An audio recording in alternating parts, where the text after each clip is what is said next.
E olha só, eu quero nessa manhã convidar você para você abrir a sua Bíblia em Atos capítulo 19. Nós vamos ler do verso 11 até o verso 20. Atos capítulo 19, do verso 11 ao verso 20. E nós vamos continuar falando sobre o tema da batalha espiritual. E hoje mais dentro da batalha espiritual, uma reflexão muito importante que nós precisamos fazer, nós como igreja, dentro desse tema da batalha espiritual. A palavra de Deus diz assim: Deus, pelas mãos de Paulo, fazia milagres extraordinários, a ponto de levarem aos enfermos lenços e aventais do seu uso pessoal, diante dos quais as enfermidades fugiam das suas vítimas e os espíritos malignos se retiravam. E alguns judeus, exorcistas ambulantes, olha só, havia essa profissão antigamente, exorcista ambulante, né, irmãos?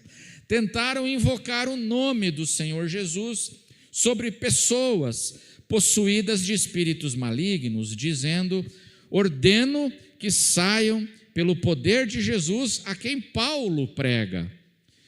Os que faziam isto eram 7 filhos de um judeu chamado Seva, que era sumo sacerdote. Esse Seva, era sumo sacerdote.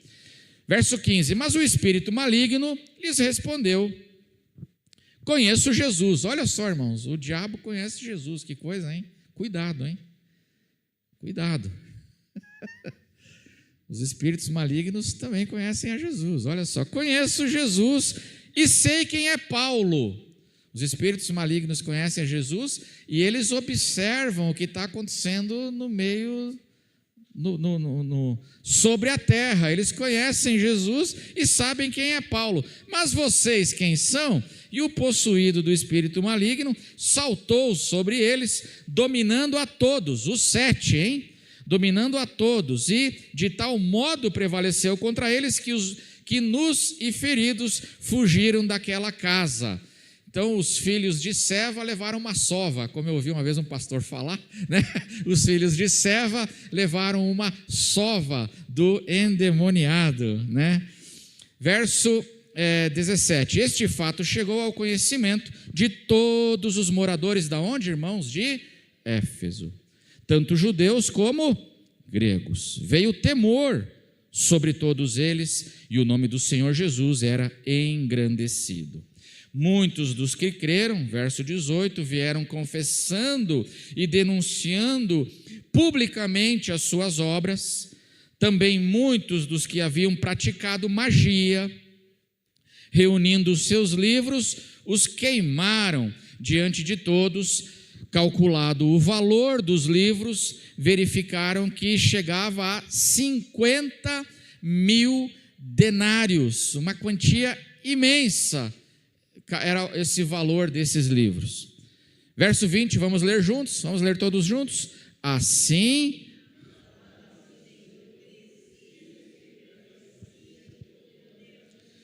Amém, irmãos? Batalha espiritual. Estamos conversando sobre esse tema e hoje eu queria, dentro do tema da batalha espiritual, conversar sobre o seguinte tema: objetos materiais podem transmitir bênção ou maldição? Objetos materiais podem transmitir bênção ou maldição? Porque essa é uma prática muito comum e difundida hoje dentro da igreja evangélica. Ungir objetos para receber bênçãos de Deus é uma prática que tem o apoio da Escritura, que é quem pratica esse tipo de coisa nas igrejas, eles chamam isso de pontos de contato de fé. Por exemplo, uma rosa ungida. Você está com problemas no seu casamento, vem aqui no culto tal hora, e aí você vai receber uma rosa ungida, e aí você pega essa rosa, leva para casa, e aí os problemas do seu casamento vão acabar, porque você está levando uma rosa ungida para casa. É disso que eu queria conversar hoje, porque essa é uma prática muito difundida. Será que isso tem o apoio da Escritura? Ou como uma vez eu ouvi um sujeito vendendo, porque eles vendem tudo, né? Tudo vendido. Isso aí dá um comércio de milhões de denários, como diz o texto aqui, né? Magia, meu irmão, dá muita grana para quem administra a magia, né? Mas uma vez eu vi o sujeito vendendo caneta ungida. Essa eu gostei. Eu falei, caneta ungida. Se você precisa assinar um contrato e está complicado, passa aqui e pega a caneta ungida, que daí as portas vão se abrir. Ou para concurso público. Quem vai fazer concurso público aí, compre a caneta ungida lá e você vai ser abençoado no concurso. Existe tudo isso. A gente brinca, mas é uma realidade séria. Isso é muito sério, porque na pandemia tinha um famosíssimo apóstolo vendendo feijão ungido. E ele dizia assim, com esse feijão você não precisa tomar vacina, você não precisa usar máscara, você não precisa de álcool gel, compre o feijão aqui na igreja e você vai estar protegido, e se você tiver Covid, você vai ser curado. É sério ou não é sério? Pessoas podem morrer com esse tipo de crença. Pessoas podem perder a vida, literalmente. E isso está tudo muito difundido dentro da igreja. Não é da igreja católica, irmãos, é na igreja evangélica. Então a gente precisa conversar. Essas coisas têm um apoio bíblico e nós vamos, e é claro que a Bíblia, ela desencoraja. O que a gente vai ver hoje é que a Bíblia desencoraja esse tipo de prática. A Bíblia não apoia esse tipo de prática de fé. Dos objetos, tanto os objetos ungidos, como também os objetos amaldiçoados. Será que demônios podem habitar objetos? Tem muita gente que diz que sim. A Bíblia diz que não existe isso. Mas muitas pessoas creem que demônios podem habitar objetos, e se você trouxer um desses objetos amaldiçoados para dentro da sua casa, você estará dando uma brecha para o inimigo atrapalhar sua vida. Mas conquanto isso seja muito comum na igreja atual, isso é ensinado, mas essas coisas, elas não têm, então, o apoio bíblico, nem o encorajamento bíblico. Um dos textos usados para defender que essas coisas devem ser assim, elas existem, por exemplo, é esse texto que nós lemos aqui de Atos capítulo 19, porque o texto que nós lemos fala tanto de objetos abençoados, como de objetos amaldiçoados, né? No verso 12 do texto que nós lemos, vai aparecer aí na tela, o verso 12, diz que lá em Éfeso, o poder de Deus estava tão presente ali naquele momento no ministério do apóstolo Paulo, a ponto de levarem aos enfermos lenços e aventais do seu uso pessoal, diante dos quais as enfermidades fugiam das suas vítimas e os espíritos malignos se retiravam. Então, está vendo? Essa é uma base bíblica para mostrar que existe sim objetos que são abençoados e nós podemos usar isso na igreja. E no verso 19 fala dos objetos amaldiçoados, que no mesmo contexto, no mesmo texto, no verso 19 fala que também os livros de magia foram reunidos e foram queimados diante de todos. Então nós temos aqui a base bíblica para essas duas realidades. Mas esse texto não pode ser usado como base bíblica para apoiar essa indústria dos amuletos que são vendidos nas igrejas evangélicas de hoje. Por quê, irmãos? Porque o próprio texto diz que aquilo que estava acontecendo, veja a palavra-chave no verso 11, coloca o verso 11 aí. O próprio texto diz o que estava acontecendo. Vamos ler juntos o verso 11? Deus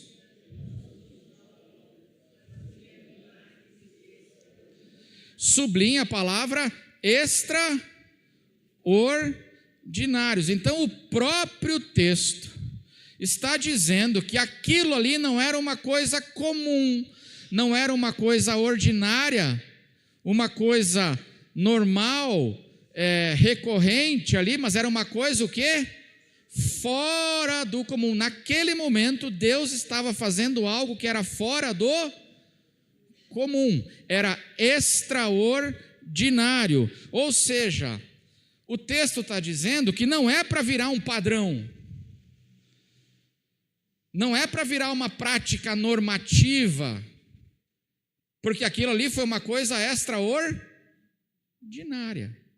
Não é para virar uma repetição, isso aconteceu, vamos agora então, lenços, toalhinhas, rosas e tantas coisas, né?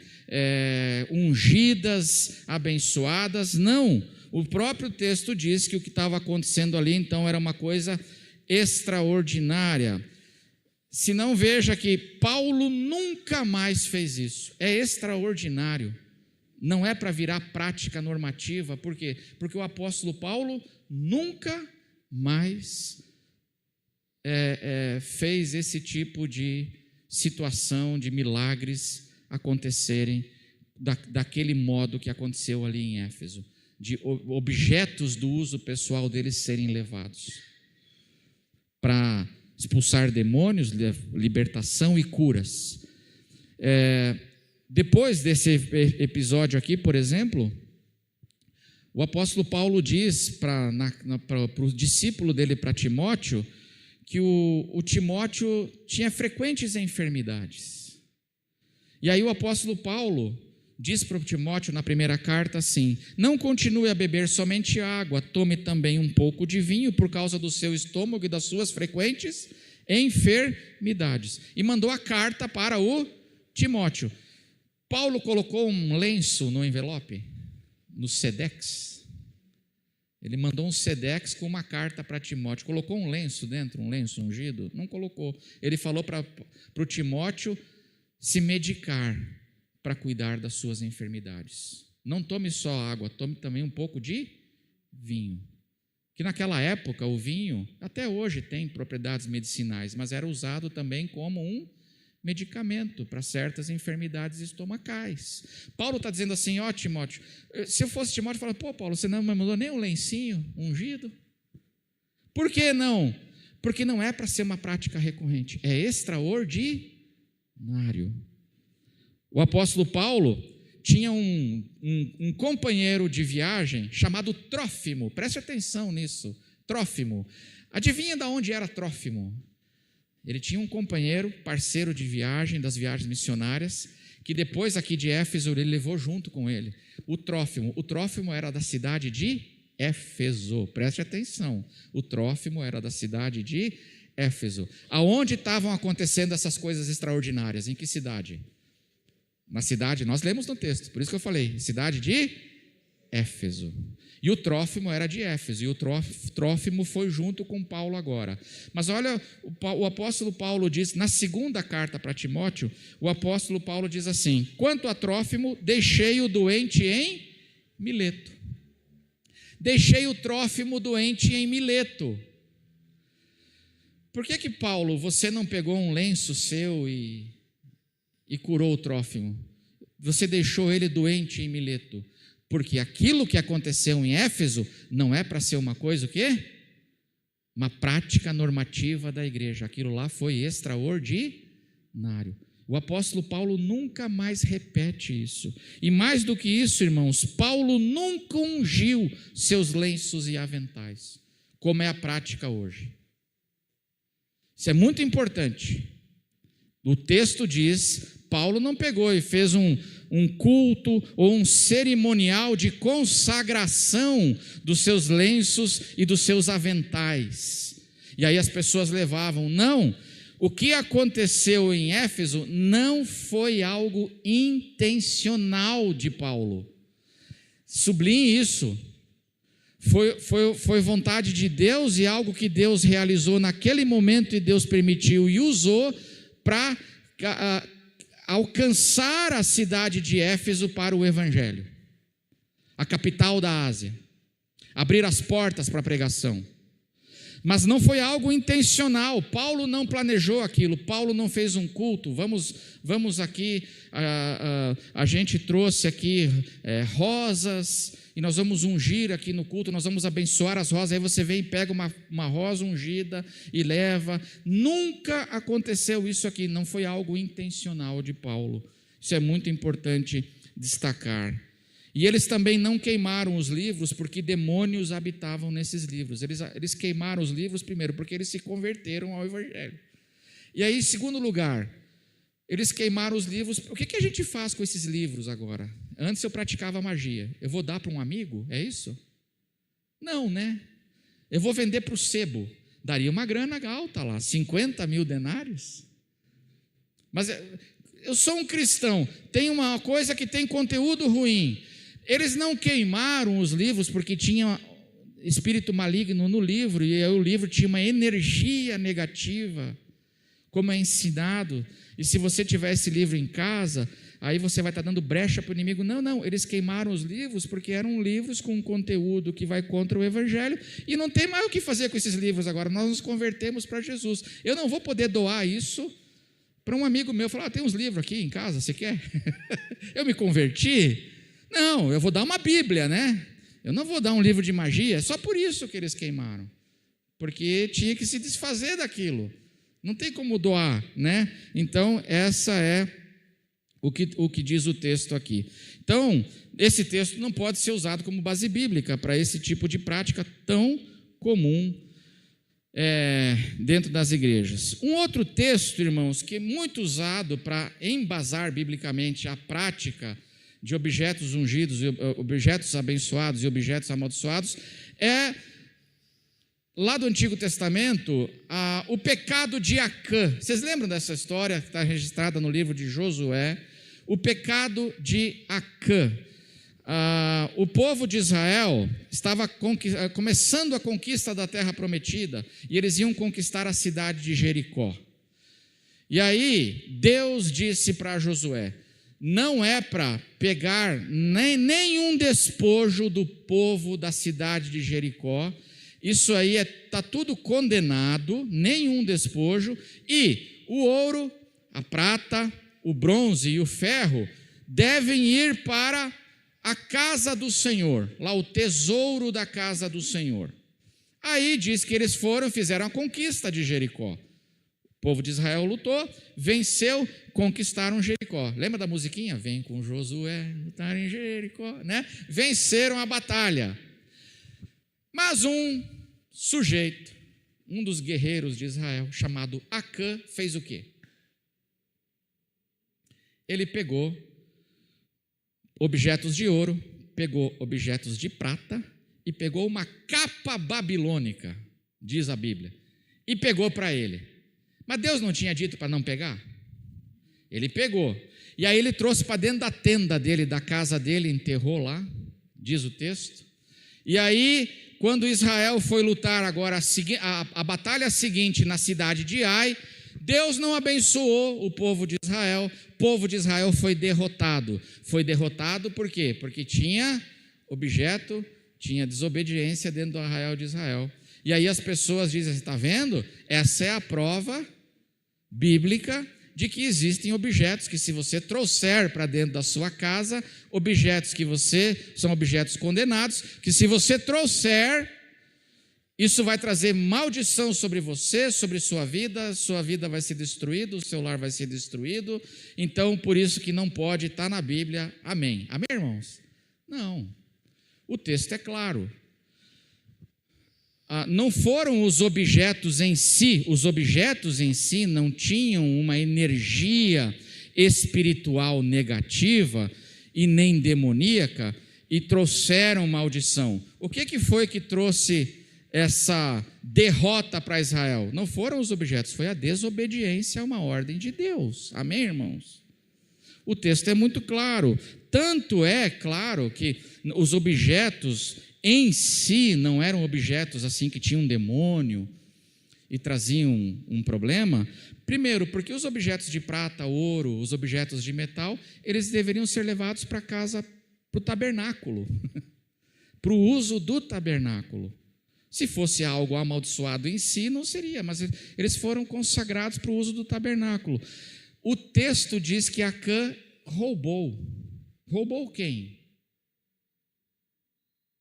O texto fala assim, o texto chama de objetos roubados. Roubados de quem? De Deus. Porque aqueles objetos eram para ir para a casa do Senhor.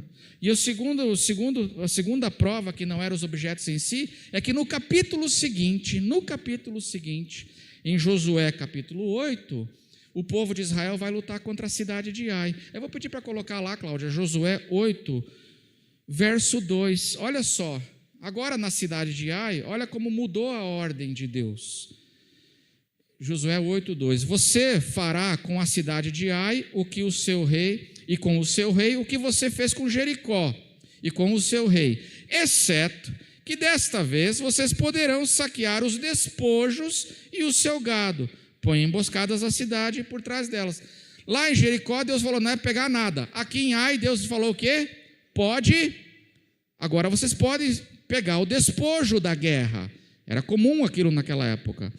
Então, o problema do Acã não foi que ele trouxe objetos que estavam imantados com um poder maligno e isso, não.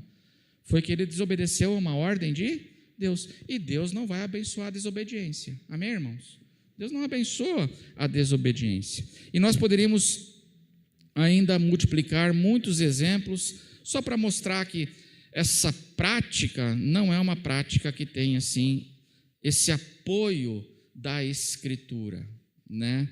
Porque às vezes que aparecem objetos na Bíblia, trazendo ou bênção, objetos ungidos, é outro contexto e referência do que hoje é ensinado, né, dentro das igrejas. Por exemplo, no tabernáculo, o tabernáculo de Israel, os utensílios eram ungidos com óleo. Então, se diz, está vendo? Tem que ungir com óleo os objetos para trazerem bênção. Não, mas no tabernáculo, o propósito nunca foi dar para esses utensílios poderes ou energias especiais, nunca, mas o de consagrar. Era ungido com óleo para separar do uso comum para o uso sagrado. Então, seria como se a gente aqui ungisse esse violão aqui, esse violão. Nós vamos ungir, né, esse violão agora. Com essa ação de ungir, o violão toca sozinho, é isso? Ele vai ter um poder especial. Quando tocar esse violão, as pessoas vão se converter. Amém? Não. Lá na Bíblia era para separar para o uso sagrado. Aí o irmão fala assim, pastor, empresta o violão da igreja, porque vai ter uma festa de aniversário lá em casa e a gente gostaria de cantar uns louvor lá em casa. Aí a gente falaria o quê? Não, esse violão foi separado para o uso no templo, no tabernáculo, está separado. Essa era a função da unção, não era dar para o violão um poder especial, né? Então, é isso que a Bíblia ensina.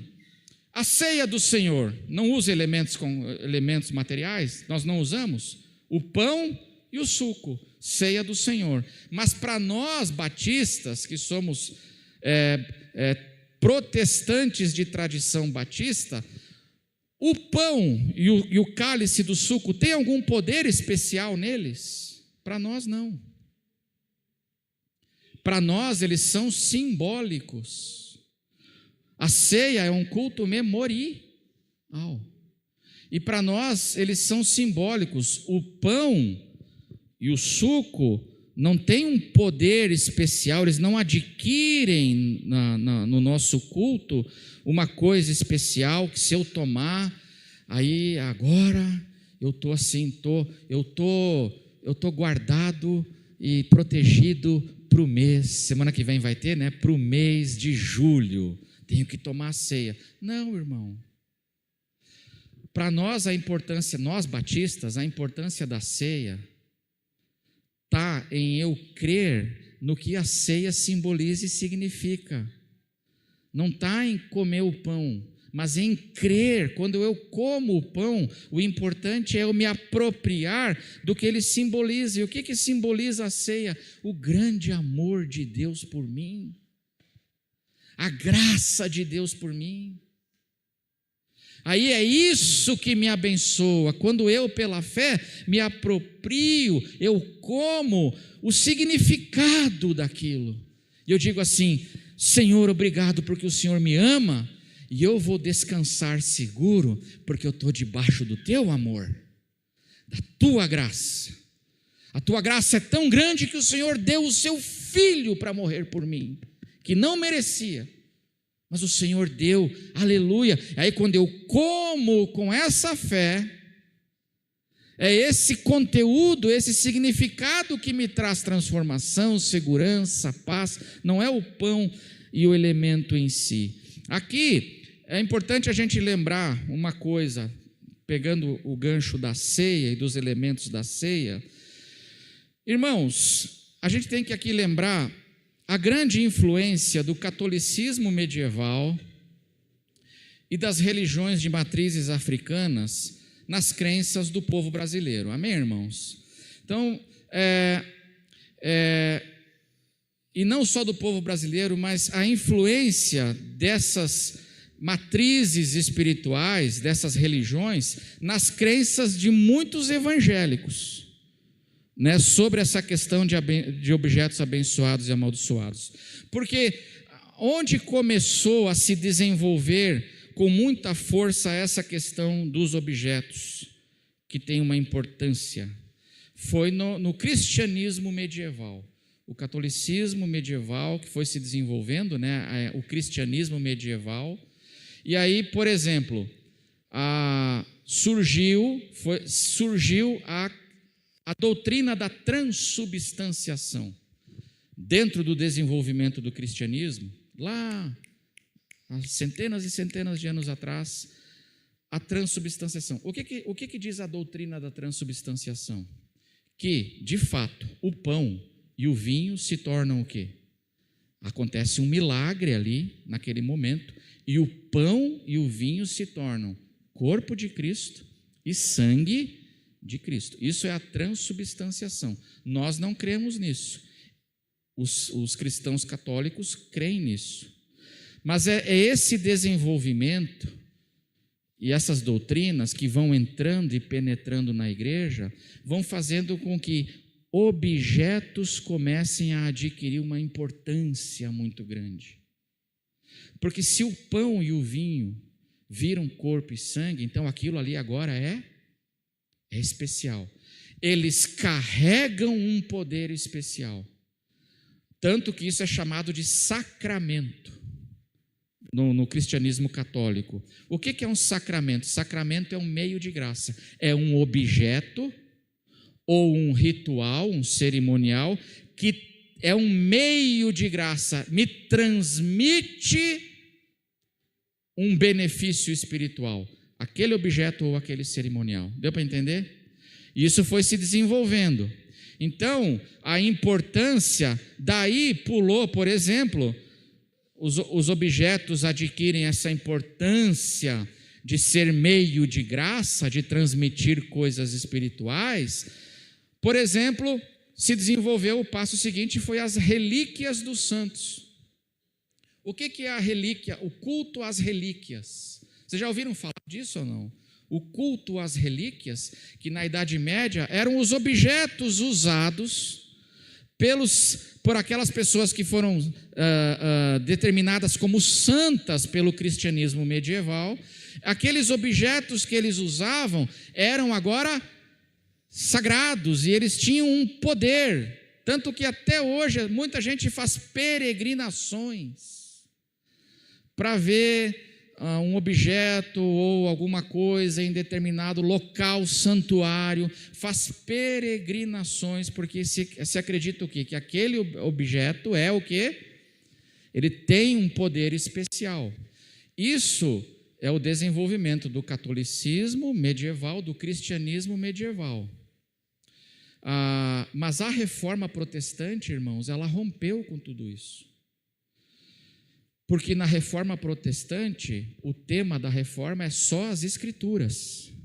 Então, nós vamos determinar a nossa fé e prática não mais pelas experiências e pelas tradições, mas agora pela Escritura. E a Escritura não apoia. Tanto é que a reforma foi se desenvolvendo, e à medida que a reforma foi se desenvolvendo, surgiu que a ceia, para nós batistas, dentro da tradição reformada, por exemplo, e para a maioria hoje dos cristãos evangélicos, os objetos da ceia não têm um poder o quê?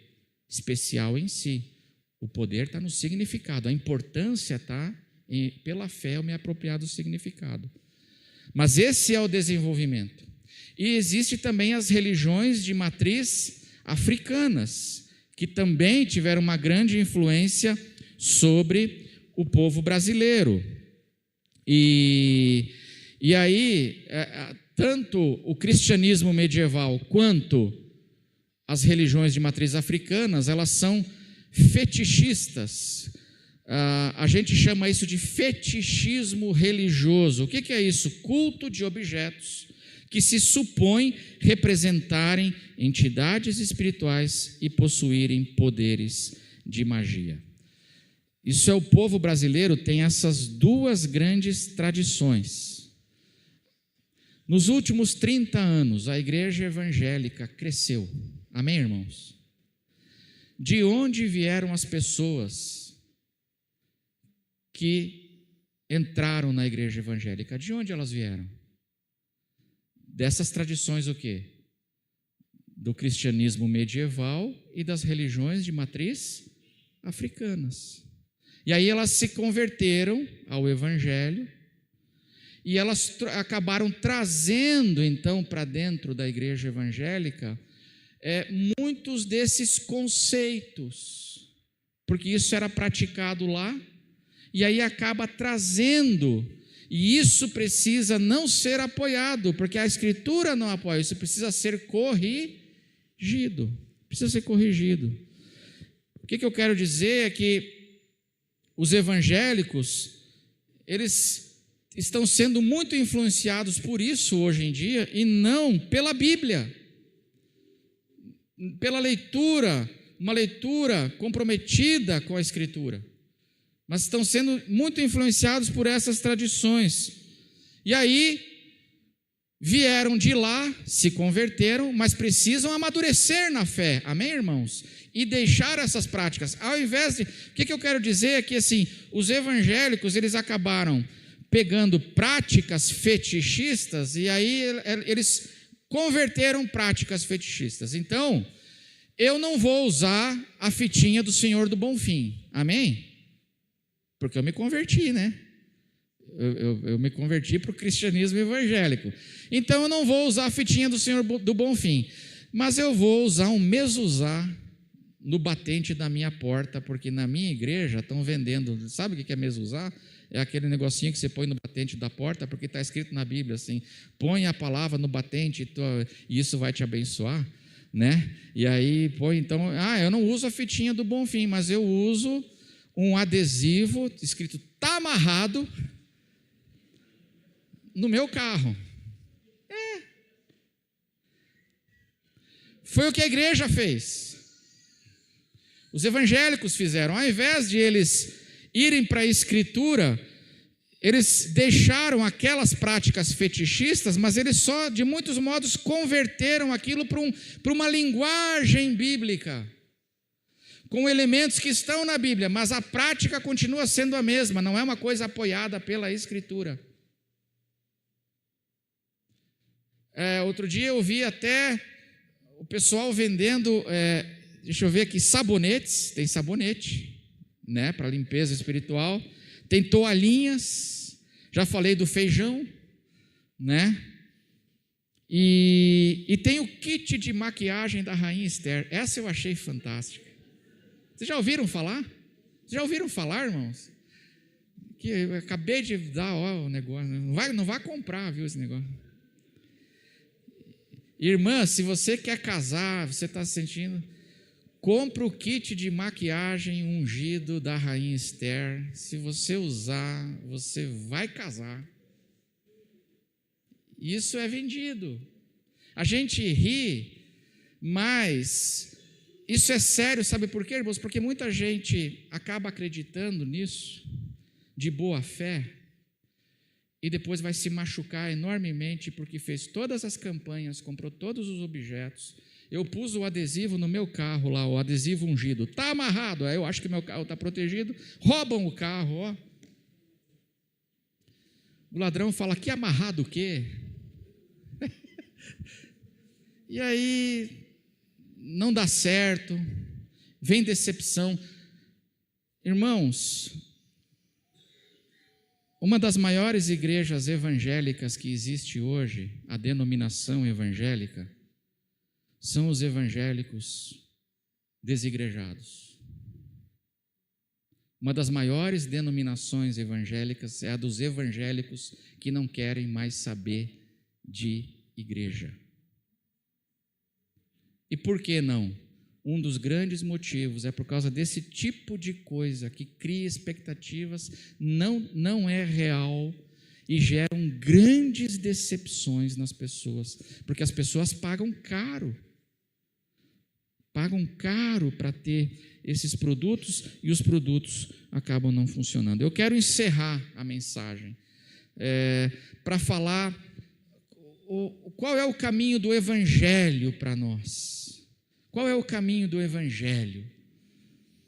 A fé que o Evangelho quer que a gente tenha, o Evangelho de Jesus Cristo, irmãos. E para mim o texto principal, na quarta-feira nós conversamos isso, né, tudo, no culto de quarta-feira aqui, o texto principal para mim é Mateus 8, e eu quero ler com vocês de 5 a 10, Mateus 8, de 5 a 10, tem aqui a vontade de Jesus para nós, e eu queria ler com vocês, Mateus 8, de 5 a 10, tendo Jesus entrado em Cafarnaum, um centurião, não é um judeu, não é um religioso, é um centurião romano, é um pagão estrangeiro, um centurião, se aproximou de Jesus, se aproximou dele implorando.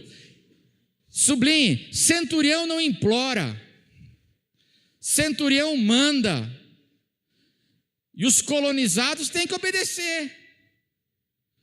Você nunca vai ver na história geral, se você estudar, centurião romano implorando alguma coisa, mas esse aqui, ele chega diante do Senhor Jesus.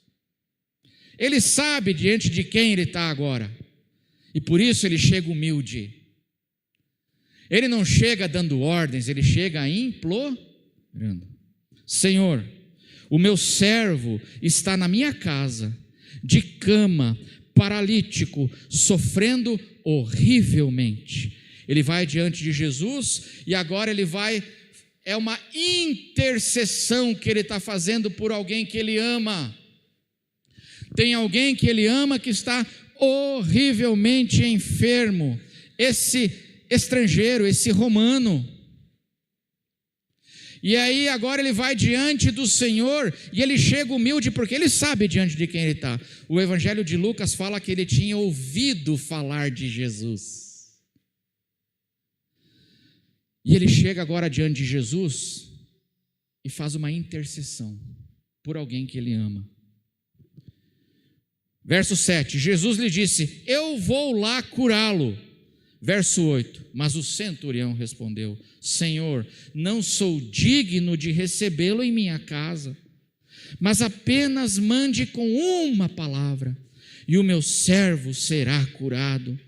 Porque também eu sou homem sujeito à autoridade, e eu tenho soldados às minhas ordens, e eu digo a este, vá, e ele vai, e a outro, venha, e ele vem, e ao meu servo, faça isto, e ele o faz. Vamos ler juntos o verso 10 agora? Vamos ler juntos? Ao ouvir isso,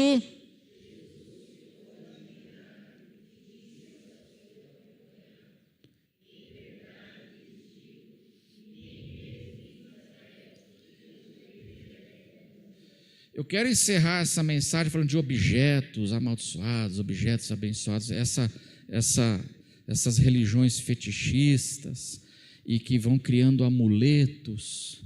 Eu quero encerrar com esse texto, porque esse texto para mim é definitivo. Chegou um homem estrangeiro diante de Jesus e ele deixou Jesus admirado. Ele tinha uma fé que deixou Jesus Cristo admirado. E, irmãos, eu não sei você, mas se eu vejo o Evangelho falando de uma fé que deixa Jesus admirado, é essa fé que eu quero ter, amém? Que fé é essa? Por que essa fé deixou Jesus admirado? Porque é uma fé que não precisa de nada, a não ser confiar em Jesus. Ele não precisou que Jesus fosse na casa dele. Ele não precisou que Jesus empunhasse as mãos sobre o servo para curar. Ele não precisou de óleo. Ele não precisava de copo d'água.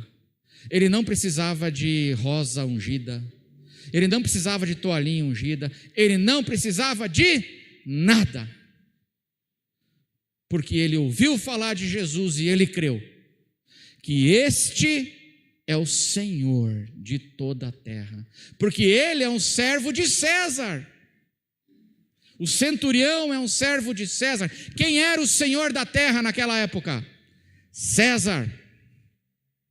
Mas ele diz: tem alguém aqui que é maior que César. Por isso eu chego diante deste colonizado e eu me ajoelho e imploro, porque ele é o César, ele é o Senhor maior, ele tem toda a autoridade. E eu não preciso de copinho d'água, eu não preciso de fita, eu não preciso de nada dessas coisas, porque, Senhor, basta o teu querer, basta uma palavra do Senhor. E se a pessoa estiver a 1000 quilômetros de distância, eu não preciso esfregar nada nela, basta a vontade de Jesus e a pessoa é restaurada. Eu chego diante de Jesus e eu intercedo por quem eu amo, eu oro como esse homem orou.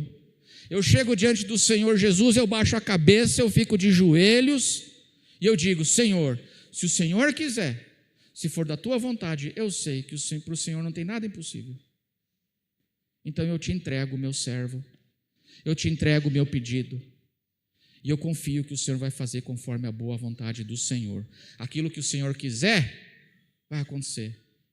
E se o Senhor não quiser curar, eu me rendo a ti. Eu confio em ti. Porque do Senhor vem sempre o que é bom e o que é melhor. Por que Jesus se admirou com essa fé? Que ele fala assim: eu não encontrei em Israel. Irmãos, não choca você essa palavra? Isso me choca. Eu não encontrei em Israel. Eu não encontrei essa fé no apóstolo Pedro até agora. Eu não encontrei essa fé em João até agora. Essa fé que confia em mim e que não precisa de mais nada, só de mim. E confiar em mim. Eu não encontrei nos meus discípulos, eu não encontrei em Israel até agora. Eu encontrei num estrangeiro. E é essa fé que o Evangelho quer que a gente tenha, irmãos. O meu desejo é que as pessoas que são cristãs, evangélicas, que ainda estão apegadas a esses objetos, a todas essas questões, que no fim só escravizam, que você cresça para deixar tudo isso de lado e confiar somente no nome de Jesus. Porque no nome de Jesus está tudo consumado e tem tudo que é suficiente para a nossa vida. Eu tenho que chegar diante do Senhor e eu não preciso de mais nada.